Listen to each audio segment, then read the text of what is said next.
Hi Gemini, what you doing? Alamin natin kung ano ang meron sa iyong Disyembre. Ang pagbasang ito ay para sa lahat.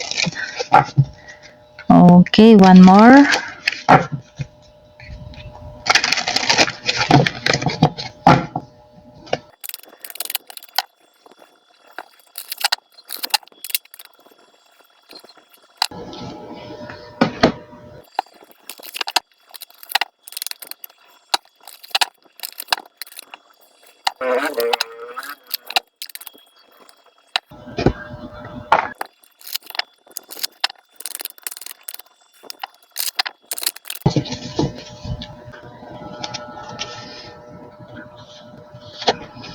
Gemini, nakikita dito na maaaring may plano na hindi na matuloy. Maaaring malalim ang iyong dahilan.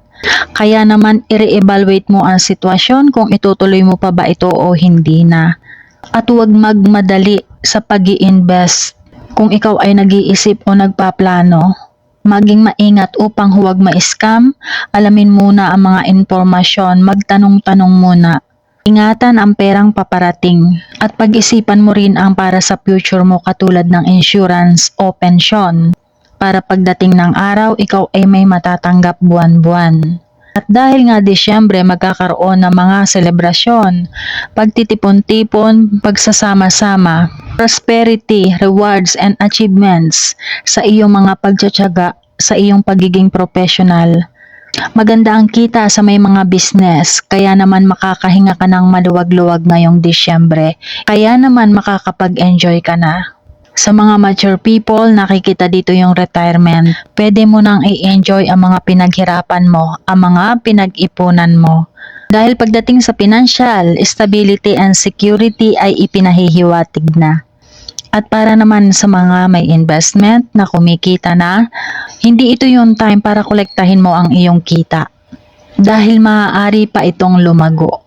Gemini, nakikita rin dito na maaaring mabili mo na ang iyong pinapangarap na bahay o property. Napakaganda ng iyong Disyembre pagdating sa iyong pinansyal.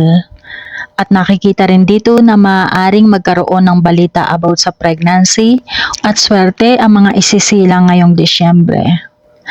At pagdating naman sa iyong relasyon, nakikita dito yung pagiging unhealthy ng isang relasyon, Gemini.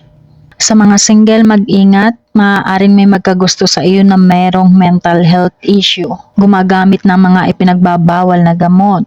Mukhang nakaka-intriga at nakaka-excite lamang sa una, pero maaaring ito ay violente or abusado.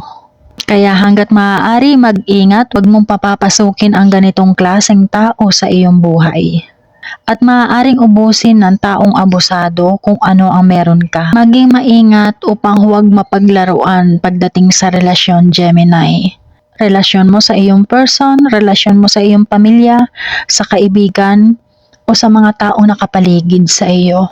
Nakikita dito yung maikling pasensya, disloyal, sugarol, pagiging conservative, obsessed sa pera, sa mga material na bagay pero napakatamad. Animal abuse pa ito. Nandito rin ang betrayal, cheating, addiction, pakikipag-sex ng walang pagmamahal na namamagitan, paggamit ng ibang tao para masaktan ang ibang tao, paghihikayat sa mga hindi magagandang ginagawa o nahihikayat sa mga maling gawain, unstable relationship, kulang sa communication, walang nag-e-effort, pataasan ng pride, may nagiging boring ang relasyon, hindi marunong tumupad sa usapan, sa mga pangako, nakapokus sa pera, binabaliwala ang taong mahalaga, mag-ingat sa pagkakatiwalaan. Nandito rin yung laging nagsisimula ng trouble dahil sa kakulangan ng pasensya. Gemini, maging open pa sa relasyon. Marami ang nakakaranas ng hindi maganda ang sitwasyon pagdating sa relasyon dahil sa mga selos-selos, pagiging controlling.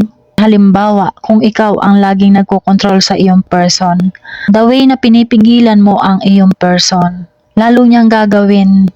Huwag mong kontrolin, huwag mong higpitan at huwag mo nang ibalik ang mga pangyayari ng nakaraan. Pero kung napunta ka naman sa maling relasyon, aba ay kailangan mo nang magdesisyon O kailangan mo nang i-let go ang iyong relasyon dahil ito ay maaaring nagiging toxic na. Kung gusto mo ng pagbabago pagdating sa iyong relasyon, magbago ka rin ng iyong choices. Ang isang relasyon ay nagugulo dahil sa third party. Awayan din ng mga magkakaibigan. Kung ikaw ang hindi nagiging tapat, Gemini, pag-isipang mabuti kung ano ang ginagawa mo. Napapagod ka, alam mo, dahil sa iyong relasyon, Gemini. Nakikita na dito yung nervous breakdown. You need to put your health first. At para sa may mga karamdaman, you need to believe na gagaling ka. I-manifest mo ang iyong paggaling, lalong-lalo na sa may mga mental health issue. Or baguhin mo ang iyong lifestyle. Maging matyaga sa pag-exercise. At dahil sa mga menopause issue, magbabago ang iyong mood, ang iyong pakiramdam. Dadami ang mararamdaman mong masasakit sa iyong katawan, Gemini. At para sa mga may health issue, maaaring ang pinagmumulan ng iyong karamdaman ay mula sa iyong family history. Kaya mas maganda, mas makakabuti ang magpa-check up. Para sa mga isyung nararanasan,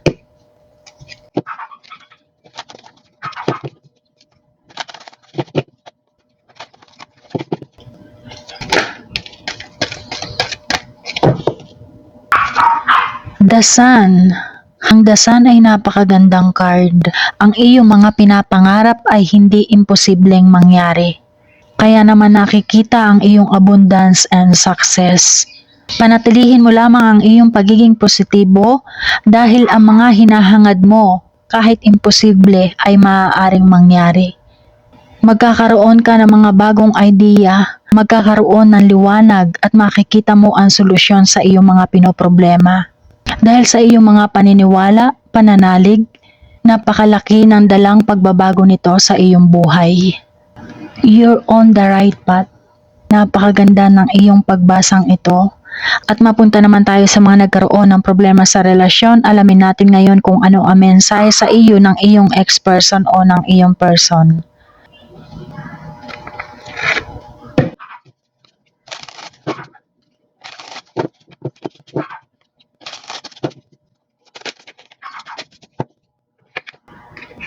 Mukhang marami ang mensaheng ito, Gemini. Okay?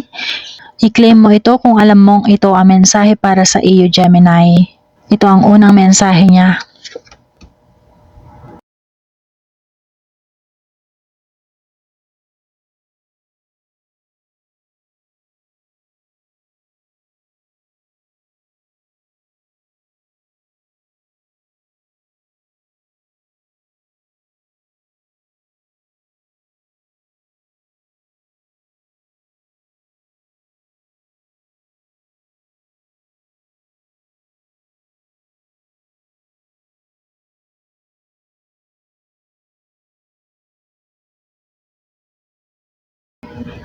Next.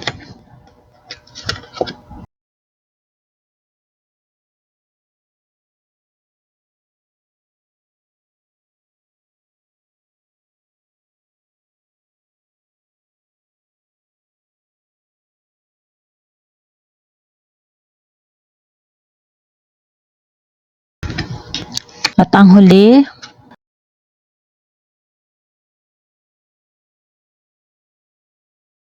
at ito ang iyong naging pagbasa, Gemini. Gawin mo lamang itong gabay kung iyong nais. Kita-kits po muli. Number 1 Rashi po. Paki-like and subscribe na. Thank you. Bye-bye.